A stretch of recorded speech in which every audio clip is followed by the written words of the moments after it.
Ahora, escúcheme bien.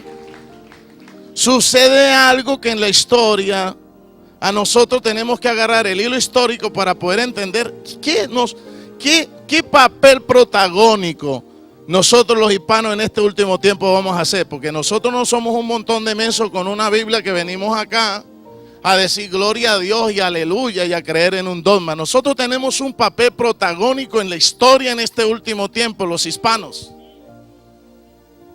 Y eso es lo que yo le quiero inyectar a usted en la cabeza. Que usted sepa qué es lo que usted está haciendo en esta congregación. Que usted se enriquezca ya.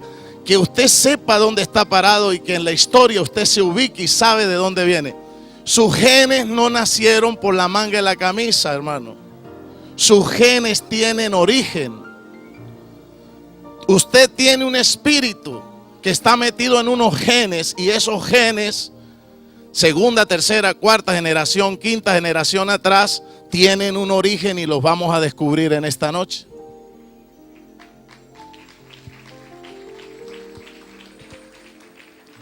Resulta que ya dejando a nuestros hermanos hebreos del siglo VI antes del Mesías, vámonos a lo que pasó en el primer siglo, en el primer siglo después del Mesías.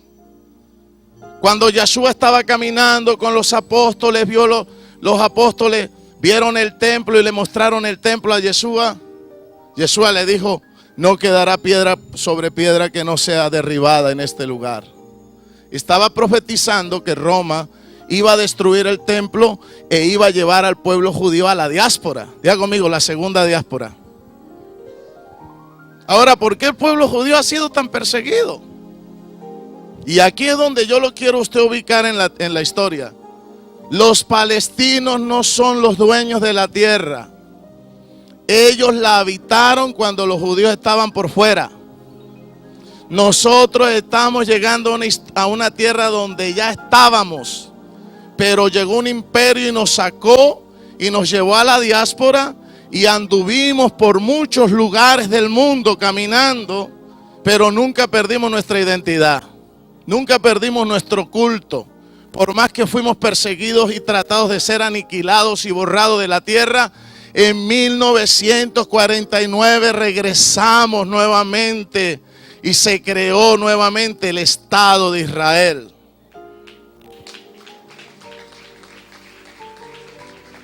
Pero ¿quién fue el que nos sacó de la tierra? Es que la gente no está bien documentada porque es ignorante. ¿Quién fue el que nos sacó? Lea la historia que hay dos invasiones bien fuertes a Judá.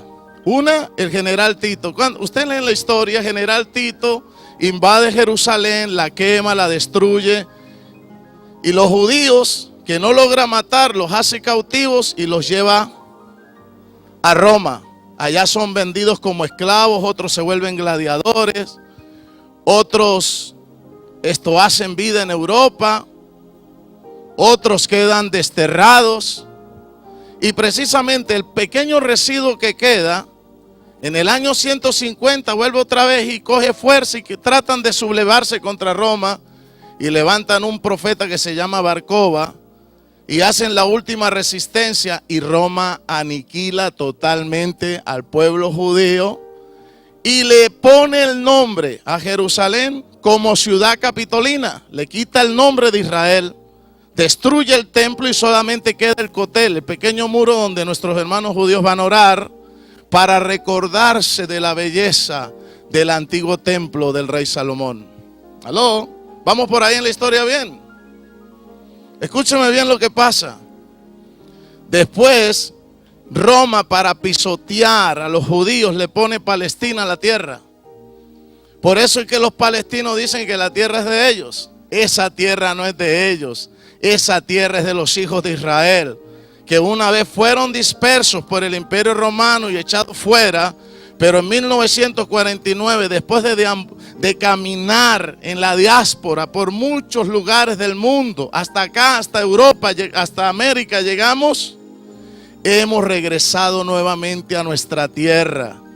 Y ni siquiera tenemos el 5% de lo que realmente éramos. Pero cuando venga Mashiach, el Señor va a restaurar toda la tierra y va a reinar desde Jerusalén para todo el mundo.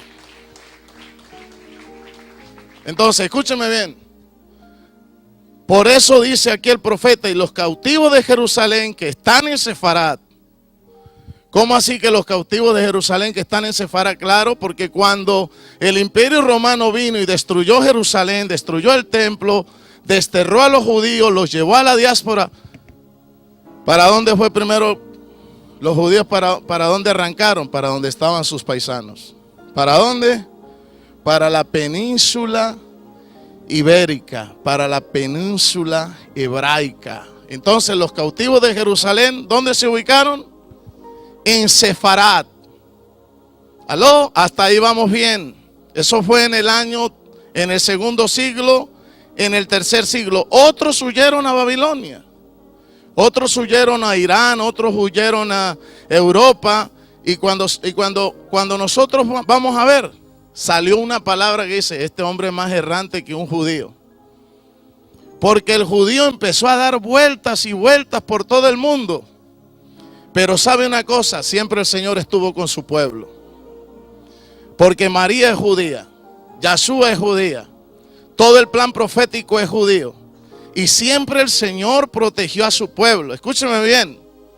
Y donde llegó el pueblo fue próspero. Unos fueron sabios, otros fueron inventores, escritores, otros fueron grandes dramaturgos, otros fueron grandes filósofos, químicos, estaban en las cortes. Entonces, el esperma judío empezó a andar por todo el mundo. ¿Me está entendiendo? Pero hubo la mayor conglomeración de judíos. Se reunió en Toledo, en España, en toda la península ibérica.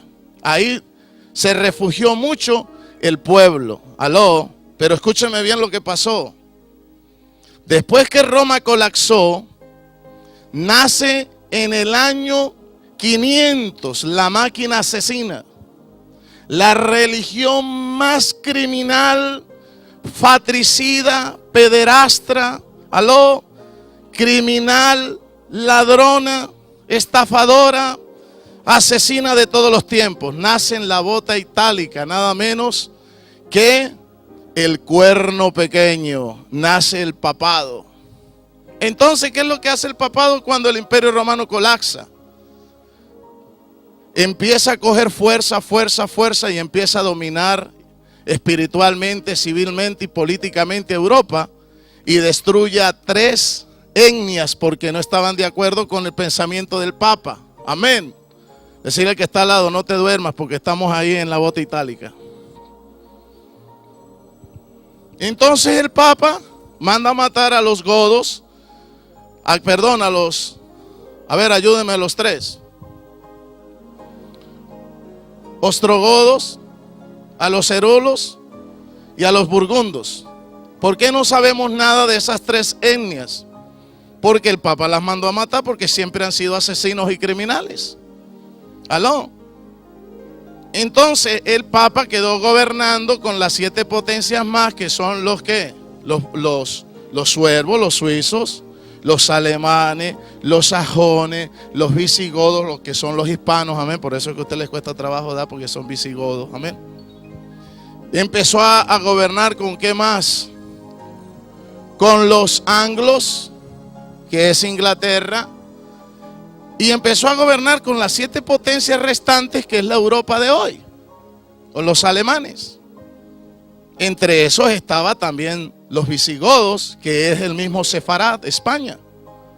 Y fíjese que cada potencia tuvo su momento de esplendor. Francia tuvo su momento de esplendor, pero era dominada por el Papa. ¿Y cuánto tiempo dominó civilmente el Papa a todas estas naciones? 1290 años. ¿Me están escuchando? Si no, los mando a estudiar a Lineano otra vez. 1290 años duró la iglesia romana gobernando el poder civil en Europa, y por eso el mundo se atrasó. Porque si no, hasta el día de hoy pensaríamos que la tierra era cuadrada. Por eso cuando alguien estaba muriendo, creo que fue creo que fue un gran físico, no me acuerdo quién era el que estaba muriendo. Yo no sé si, no me acuerdo, Newton creo que era el que estaba muriendo. Dijo, la tierra gira alrededor del sol con 10 planetas y no los planetas giran alrededor de la tierra. Porque se creía era lo que el clero decía. Y le dijo el asistente, ¿y por qué no lo habías dicho antes? Dijo, porque me mataban. Mire, Galileo dijo que la tierra era redonda. Lo excomulgaron y hasta hace 4 años nada más fue que lo vinieron a perdonar. Después que mataron tantos judíos, los papas, los Borgia, los Medici, todos esos criminales, homosexuales, pedófilos, pederastras, ladrones, asesinos. ¿Aló? No me pueden meter a la cárcel por esto, porque entonces tendrían que mandar a meter a la cárcel a todos los libros de historia. ¿Aló? Pero ha sido la máquina asesina más grande de todos los tiempos. Dominaron el mundo por 1290 años. Entonces llegó un chiquitico llamado Napoleón en el año 1798 y le dijo al Papa, ¿sabes qué? Mandó a meter preso al Papa, lo amarró en la Capilla Sistina, lo metió en una jaula y lo paseó. Y le dijo al Papa, gobierna tú tus asuntos de religión y nosotros gobernamos los asuntos civiles. Desde aquel entonces el poder civil lo tienen las personas comunes y corrientes y no los clérigos. Y empezó a colapsar la Inquisición en América. Y empezó a salir todos los grandes pensadores de la historia que se empaparon, se ungieron. ¿Sabe dónde Bolívar se inspiró? En Europa, por los franceses. San Martín, ¿dónde se inspiró? Por los franceses. La revolución en Estados Unidos, ¿de dónde se inspiró? ¿De dónde se inspiró Franklin? De todo lo que había pasado en Europa, porque ahora había una reforma. Amén. Había una reforma. Ahora, espérese, ahora el Papa ya no mandaba a meter a la cárcel. Ya los curas no eran los que mandaban civilmente. El poder civil ahora lo tenía el pueblo. Amén. Y entonces la fuerza brutal de la Inquisición empezó a colapsar y vino lo que se llama la libertad de expresión, la libertad de culto. Y eso se lo debemos a un chiquitico, aló, que se llama Napoleón. Denle un aplauso a Napoleón. No sé si estará en el infierno, pero